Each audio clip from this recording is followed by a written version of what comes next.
Yeah, the U.S. is the driver here in Sure. pickleball for sure. It was established here. And then we talked before the podcast about Utah. Utah is definitely kind of a leader of. It's just a trendy place. Yeah. They Trend's hop the on best trends. word, right? For better or worse. In our data, we've seen of people actually playing in real pickleball tournaments. Utah leads the number of players per capita of any state. Wow. So.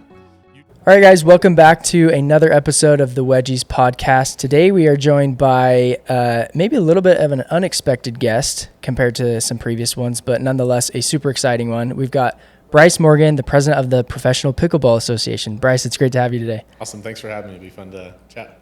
Yeah, it's going to be fun diving into obviously mostly pickleball, but also the crossover between golf and pickleball and kind of the similarities we're seeing there. But Bryce, I think just to start out, it'd be awesome to get a background about who you are, where you're from, and maybe how you got into the situation you're in now. Okay, perfect. You guys want me looking at you or the camera? Right at us. You're good. Awesome. So yeah, Bryce Morgan got involved with pickleball. This is like the craziest job of all time, and I never thought I'd be involved A, with sports, and B, with a crazy sport like this.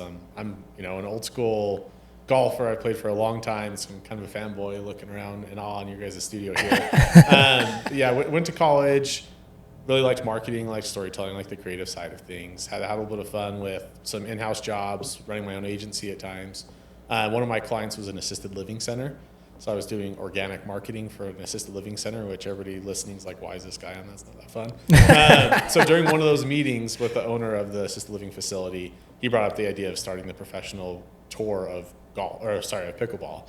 And I had heard of pickleball one time ever. And, in my mind, I'm like, oh, cool, he wants another website. I'll do it. So he told me what he wanted. I built a website. And then he's like, hey, do you want to come out and run an event with me? I have zero event marketing experience. I don't know anything about pickleball. I played one time with some friends. So I ended up saying, yeah, I'll do it. And he's like, yeah, bring your wife. We'll make a weekend out of it. I'll pay you guys for your time. Oh, cool, this is a free paid vacation. Yeah. Get paid for, whatever. So I ended up going out to this. This was Mesa. We went out to a tournament in Mesa of 2020, and I saw the first pickleball event ever.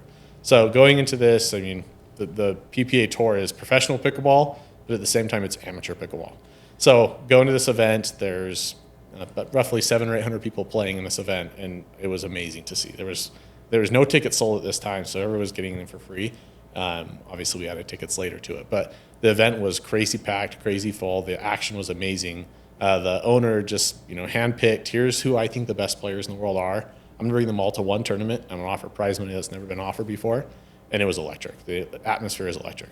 So I helped run the tournament. We ended up getting there at 5 a.m., leaving at midnight every night. It was, I earned my money at that point. It was still a fun trip with my wife. But come back from the tournament, go to his house, and I present him a whole job offer of what I'm going to do. A job description of what I'm now going to do. It took a little bit of time as the business was kind of panning out, but eventually came to fruition. So here we are now running the professional pickleball tour. 100%. And I'd like to get your perspective because growing up, to us, and I think I speak for a wider audience, like pickleball was just kind of the sport that like a lot of older people played. It was easy on the joints. Yep. And obviously you contrast that with like the rise and popularity of it now. But what was your initial, I guess, perception or reaction to the sport? Obviously, you said you'd only played it like one time prior to joining. That one time it was kind of funny. I was putting my kids to bed, and one of my neighbors called me. He's like, what are you doing? And I was just putting my kids to bed at 8:30 at night, right? And he's like, I'm going to come pick you up and go play pickleball. So I wore my Metcon Nike shoes, weightlifting shoes. I hurt so bad from playing that. But I didn't know how, like you said, people soft on the joints. He's tiny tennis is what other people have said. Yep. But I went and I had a blast. So the first time I'd ever played it, but then I didn't play again for a while. So I played and I was like, this is really easy to learn. Weird rules, kind of different. My feet hurt like heck from wearing the wrong shoes. Yep. So that was my only experience with pickleball before Connor Pardo, who's the biggest visionary in pickleball, reached out to me about kind of starting something with the sport of pickleball. I mean, I remember very clearly like how I was introduced to pickleball was I was probably in 8th grade, and we had a gym teacher that said, "You're hey, ahead of the curve. we're gonna go do pickleball as a block," and we played pickleball for a few weeks. And I remember it being like, this is a fun game, but it in no part of my brain seemed like, hey, this is gonna be the future of sport. Like this is gonna be a lot of things that a lot of people are gonna want to do and a lot of people are gonna play. It just kind of seemed like a little fun, game that our coach had brought us from, maybe it was from Europe or something. I don't know what I thought. And some cricket variant. Exactly. And so it was really interesting to see, you know, as it's taken off, as it's grown. I have so many friends who now are like getting specialty paddles and getting really involved and spending a lot of their free time doing it. I guess you had, you know, a unique seat in all of this.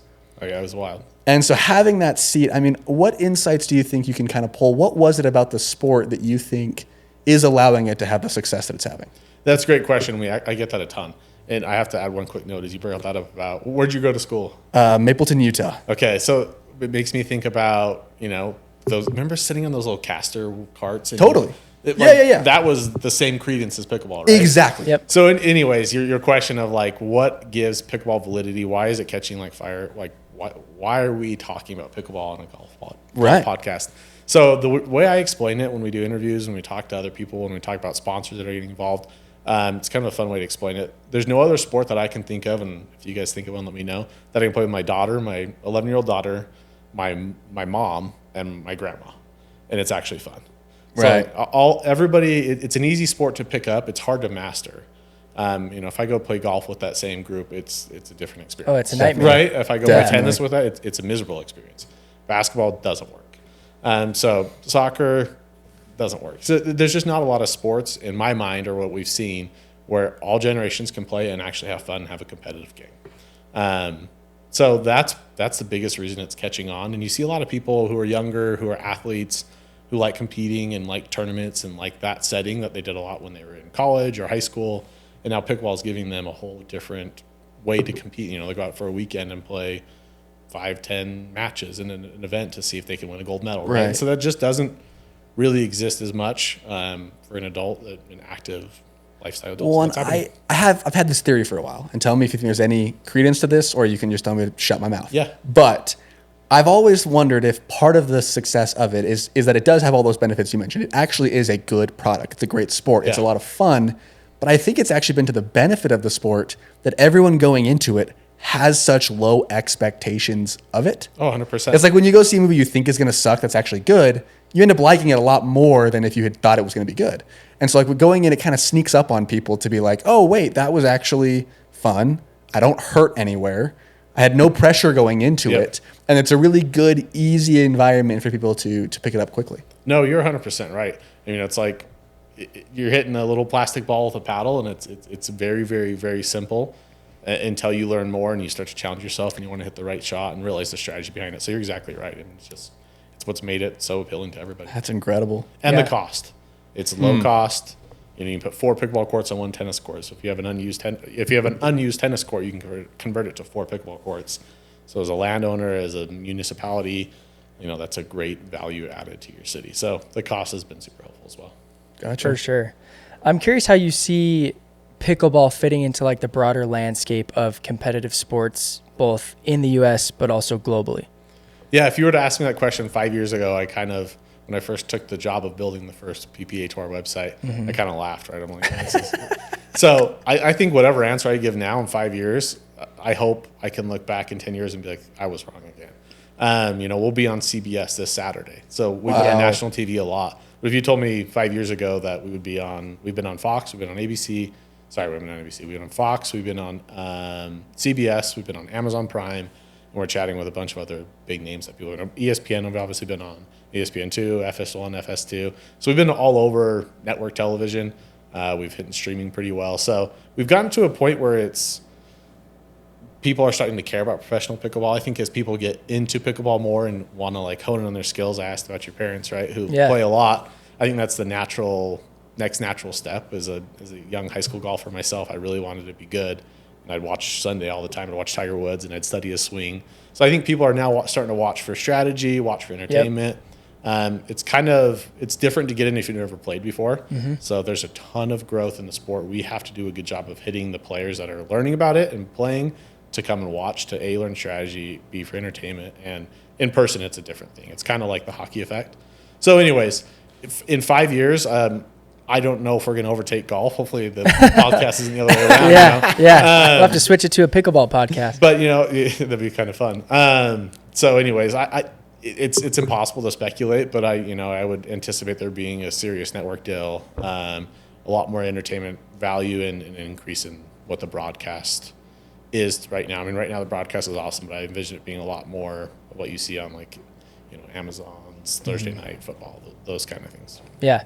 Yeah. And there's a point you hit on about the growth that I want to get into in just a sec, but growing up, and I'm sure you experienced this too, we talk about this all the time on the podcast, but growing up, we played high school golf as well. Golf was not the cool sport. Quite the opposite. Like, the girls wanted to be with the quarterback or the point guard, not with the golfer. Not with the guy who barely was making 6th seed on varsity golf. Yeah. Can tell you that much. And now, obviously, you've seen this huge shift to where golf is cool all of a sudden. And there's these brands and these individuals that, you would have never 10, 20 years ago thought that they'd ever have anything to do with golf, and now it's one of the biggest things ever. In your mind, what took pickleball from being kind of that similar thing, or at least similarly perceived, being, kind of this old person sport that nobody wants to play, to now it's on a similar trajectory? Like, what do you think changed? Yeah, that's a good question. I've never had that directly asked before, but we talked about I think the biggest answer I could give on that is to hone in on the competitiveness of it, right? People are chasing being competitive, winning something, winning a gold medal, winning a tournament. We see obviously a lot of crossover from tennis players, and tennis gets harder to play as you get a little bit older for that competitive level. So they're chasing something similar, but at a scale that they can play. So I think it's really just the initial start was old people are playing this. I talked about the assisted living center client that I had at the time. It was just a different audience, right? And people kind of laughed about it. I think once people realized it can be competitive and fun at the same time, that was the real kicker and it's still happening now. Like, we still see crazy growth numbers of the number of players every year. Yeah.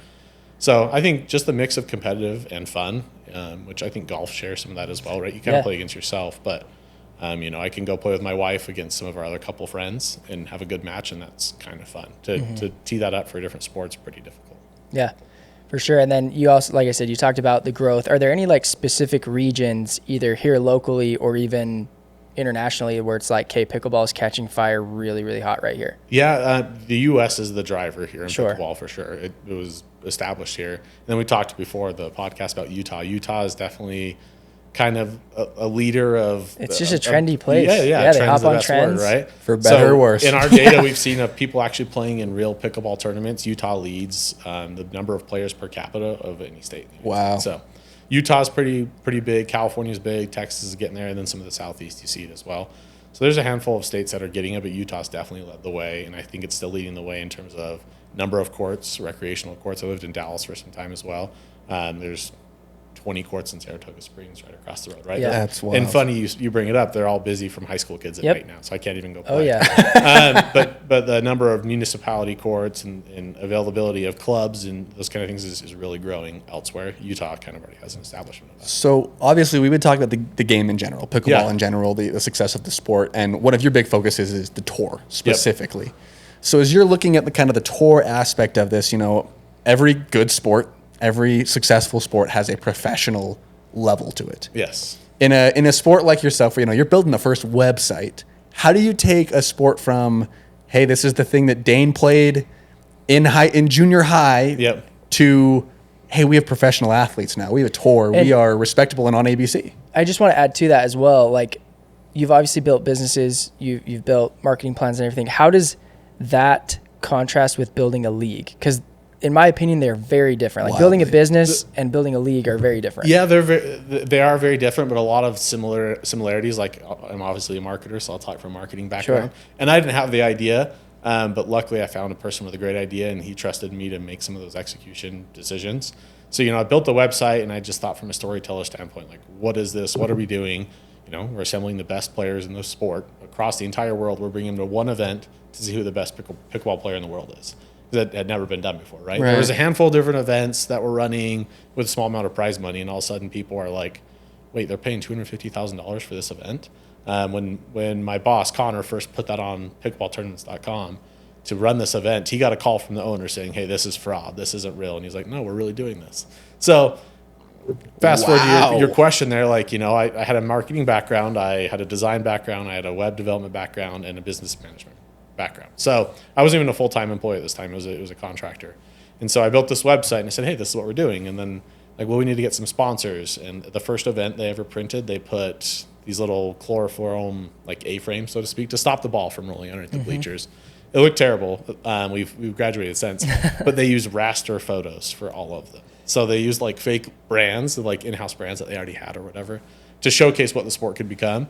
So I just showed them what a vector graphic would look like on those, and so their minds were blown, right? So using some simple things of like business management that I learned in terms of marketing, graphics, decks, that was probably something that really, really helped me and the league understand. So I could storytell, to a sponsor what this is going to become, and then to a fan like, oh wow, the sport's actually, here's a schedule, here's a whole schedule that looks polished and complete, here's what they're competing for.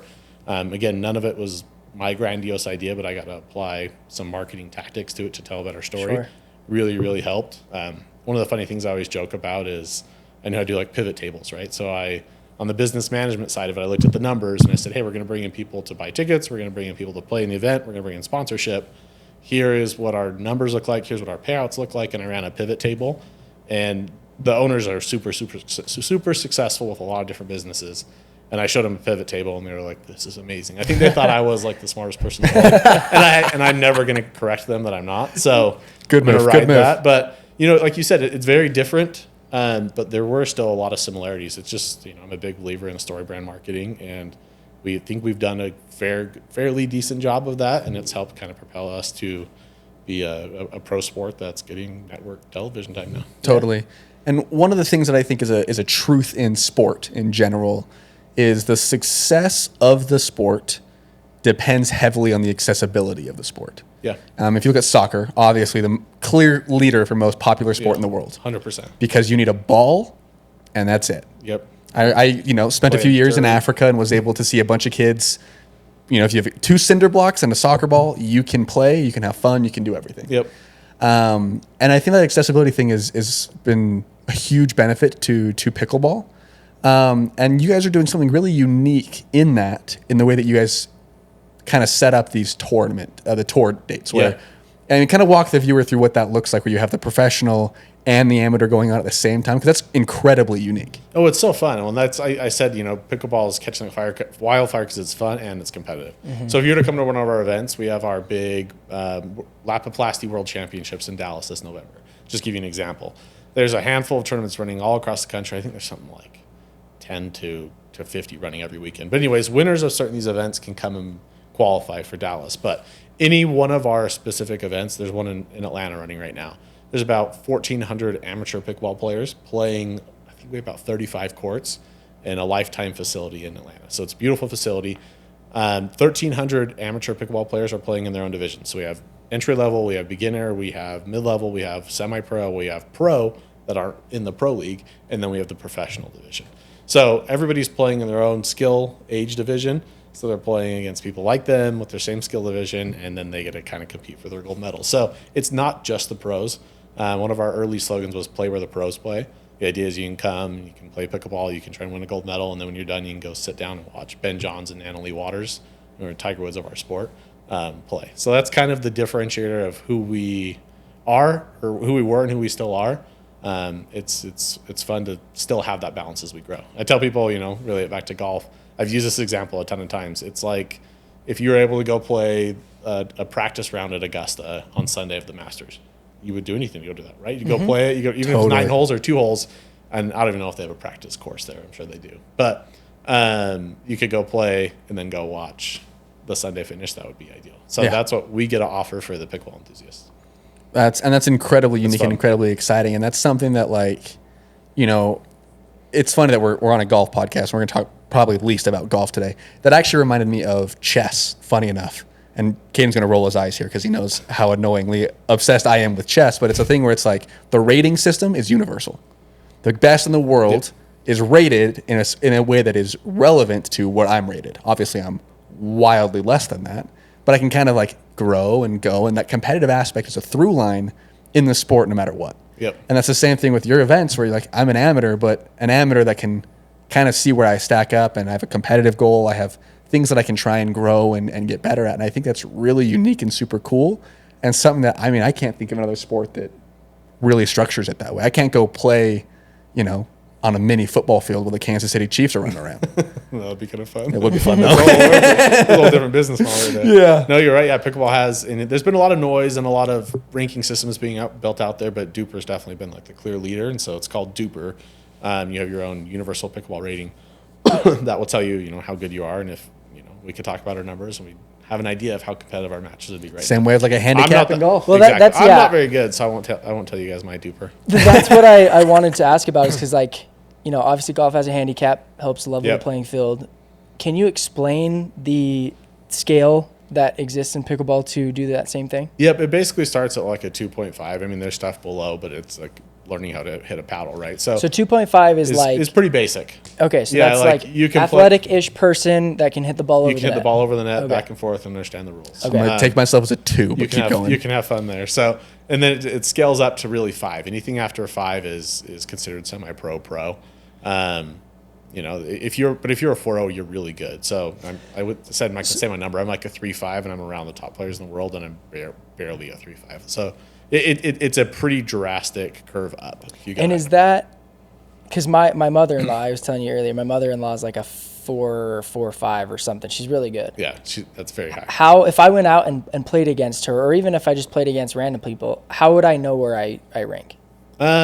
So it's an app. Duper's an app. You can create your own thing, and you could log that match with your mom, with your girlfriend, whoever has one, and then after a couple matches, you're going to have an initial level. Oh, okay. And that's going to be an unverified number, but then you can go take that number to a tournament and actually get some understanding. So the more matches you get in there, it doesn't take much to get an idea. That's incredible. I got to go figure out what my Duper is then. I was going to say, I'm not even like a spokesman for Duper, but lots of plugs here for Duper to go see how we'll let them a check. We'll send them an invoice. Yeah.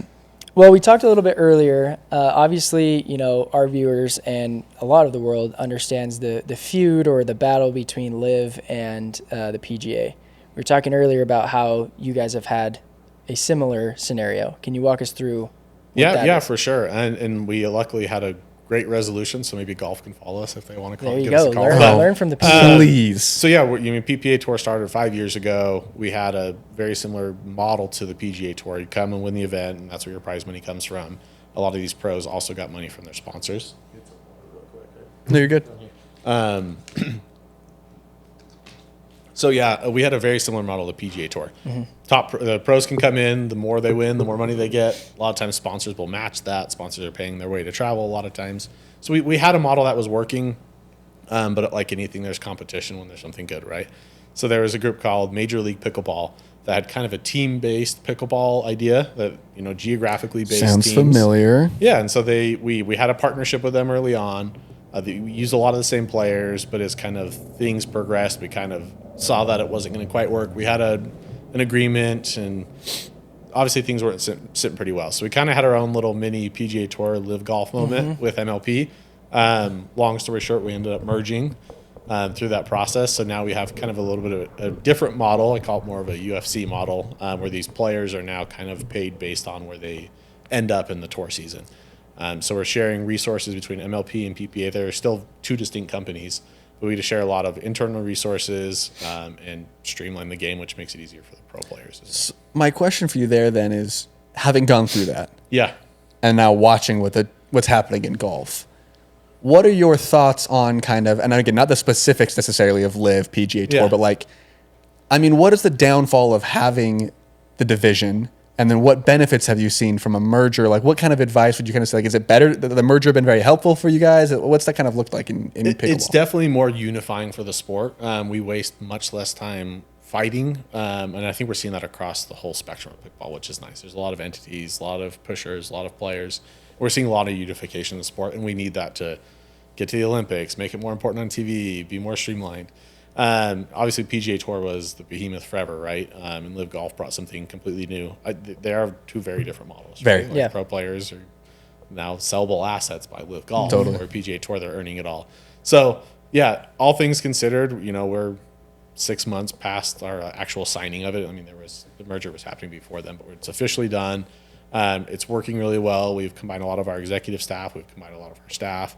So I think we're wasting less time fighting and actually getting back to what matters and iterating and making our product better, where I felt like maybe for a year and a half, we just kind of spun our wheels trying to keep our business doing what it did, but wasted time worrying about our competition and trying to it was a lot of wasted time. So more than anything, the wasted time and focusing on what matters and getting pickleball back on track from a professional standpoint has been super eye-opening. It's going to help us run a better profit model so we can get these pros paid, get it more on television, spending time with agencies in New York to pitch broadcast deals.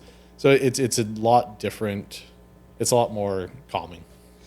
Back to the fun stuff. We'll make sure that the PIF and the board of directors of the PGA Tour are tuning in and listening to this. The next one, let's just have, I think it's Jay Monahan or Monahan. Yeah. Let's just have us both on the podcast. And we'll figure Done. No, that'd be great. Just give him a call. Speaking of more golf, though, you guys have had some really interesting players come play in your events. Yes. Tell us who, tell us why, tell us how. We're keep adding more to the speculation of these events. I love it. So, yeah, we have, at all of our events, we have professional tournaments, right? That's the basis of what we're doing. We have the amateur model as well. So amateurs coming in and playing. But we like to sprinkle in some fun stuff, right? And that usually is related to celebrities, bringing more noise, bringing more excitement, bringing their audience some festivities. Over, yeah. We brought out concert people to our events, but most recently our biggest celebrity one we did in Dallas, which is kind of a little bit of our Super Bowl every year in November. We brought out Scotty Scheffler, Jordan Spieth. I forgot his name for a second. There's a bunch of Mavericks players as well. And then isn't Dirk's into pickleball now? Dirk Nowitzki played in it. Jason Kidd played in it while I was coaching. It was That's awesome. That's awesome. Luka Doncic was sitting in just the stands watching. He didn't play. But yeah, Jordan Spieth and Scotty Scheffler, very good pickleball players. And the stadium sold out for that, right? What is their duper? Oh, I don't even know. They're better than me. So I would guess they're probably in the 4 or 5 range. Dang. So, yeah, that sucks. They're already better than me at golf and at pickleball, the sport I work in. But so we see that across the board. And another big name that's been involved through when we had our little merger fight moment is Bubba Watson. Gave Connor Pardo a call, and he talked to us about how he'd love to be involved with PPA and making it work. And so there's been a lot of names in golf that there's some fun crossover there. And I was a fanboy of Bubba Watson. I remember when he won the Masters, and of course, and you get a call from him or a video message actually saying, "Hey, I'd love to be involved, make the PPA tour great." And so it's fun to see that crossover. And what does that tell you about the sport in general? Obviously, I feel like pickleball and golf, although they're not the same sport, they, for whatever reason, have a lot of crossover. But the fact that NBA All-Stars are coming out to play and just attend, what does that tell you about the sport as a whole? Well, I think it goes back to the accessibility of it, right? And it's just kind of, I love to paint pickleball as this common ground. It's the sport that everybody can play. We could see Tyler Hero is always talking about. I don't know if you guys follow him. The Heat sport. I didn't know he was a big pickler. Yeah, Miami Heat guy. He gets online and all the time and says that he could beat anybody in pickleball. So we're trying to get him and Ben Johns going against each other. Wow. But yeah, if it's the great common ground of where all these athletes and celebrities, Taylor Swift obviously is huge, right? Her name's been popping up big in pickleball lately because she started to play with Travis Kelce. But it kind of is becoming, I think it's because it's a pop culture or subculture, whatever it is, it's so popular that it's becoming this common ground for everybody to kind of hold on to. And so you see athletes playing, you see celebrities playing it, and we get a benefit a little bit from it. So it's kind of fun. That's incredible. Well, and I think it's been interesting to see kind of, again, there's that crossover, not just the athletes, people that want to play, but even on the business side of golf, a lot of crossover. We've been seeing a big trend happening right now. And I actually think it was something that we talked about briefly over our messages was there are a lot of country clubs that are taking down tennis courts to replace as pickleball courts. Yep. And it's a big offering in kind of the country club world and the private club world of how can we bring pickleball into that community. I guess my question for you there would just be from the perspective of those clubs that are bringing in the pickleball, how can they go about building community in that kind of aspect and getting a lot of people to play? What does that look like? Is it similar to how they build community in golf, or is it kind of its own little ecosystem? Well, yeah, and I think you're seeing these people that have land and facilities and gyms, Lifetime Fitness, Invited clubs. You guys have probably heard a lot of these names. Totally. That, Lifetime doesn't really do a lot with golf, but you see Invited, who has tennis and racket sports and golf. They want to embrace people that want to have an active lifestyle, right? So they're catching on and realizing, hey, if I provide more value here, if I provide more value and opportunity for people to play, everybody's winning. So funny enough, I ended up going to the PGA show in Orlando this last year. Hey, that's another one that you'd have told me 3 or 4 or 5 years ago. You guys maybe were even there. We're there every year. So I stomping went. grounds. And there was a whole pickleball section in the back. I was out there at those courts. So it's just kind of funny, small world how interrelated these are. And so, yeah, a lot of times where you see golf courses, you're going to see tennis courts. And if there's an underutilized tennis court, property manager wants people there playing and being part of the membership or being part of the ecosystem. So we see a lot of these facility owners who have golf memberships can either upsell or provide more value in just providing pickleball courts to people to play because they're becoming hard to find. So it's just a win-win it's honestly a win-win-win. Thinking of The Office, I watched that episode the other night. It's a win for tennis, it's a win for pickleball, and it's a win for golf. They're building more courts. They're still building tennis courts, but if there's an underutilized tennis courts, they're staying active, and pickleball's honestly kind of bringing some people back to tennis as well. I played a little tennis in high school, haven't played for years, and now I played a little pickleball, and I'm like, let's pick up the paddle. It's too much running. Let's pick up the racket again. Tennis is too much running, man. It's a little different.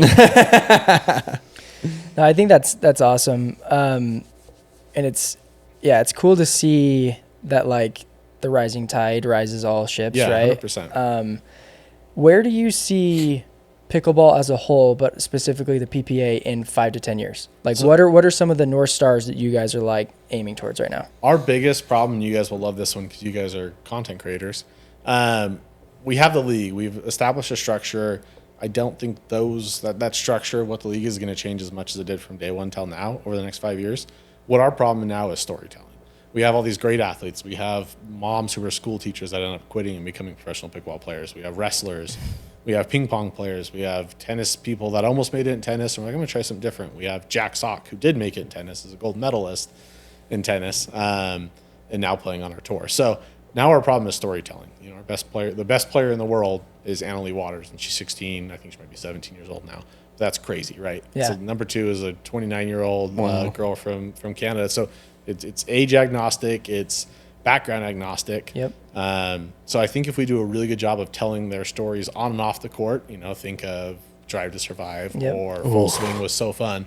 And so we're having some conversations with people that made those documentaries, because if we do a better job of getting people to care about those players off the court, then they're going to tune in week after week because they're going to like following Tyson McGuffin. They're going to like following Annalie Waters. They're going to like following Catherine Parento or Anna Bright. So some of these names you guys don't even know about, but you might go interested now and look at them and be like, oh, cool. How did they get here? So if we do a good job of telling that, coupled with a brand new sport out of thin air, I think people will care. I mean, hearing you talk about not only storytelling, but F1 Drive to Survive storytelling, like I'm sweating over here. Those are buzzwords for me. Those are my most exciting things. So that changed their sport. Right? Exactly. And I think you brought up a really good point there about what the power of storytelling and connection is.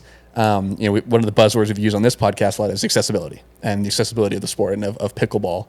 But I think there's also, having worked in college athletics before and league athletics, and we recently spent all of last year working with the World Long Drive. Okay. Same kind of a thing. Niche sport, kind of growing, and the biggest thing that we always preached was access. People want access to those stories, to those experiences, to the things that they themselves can actually be a part of.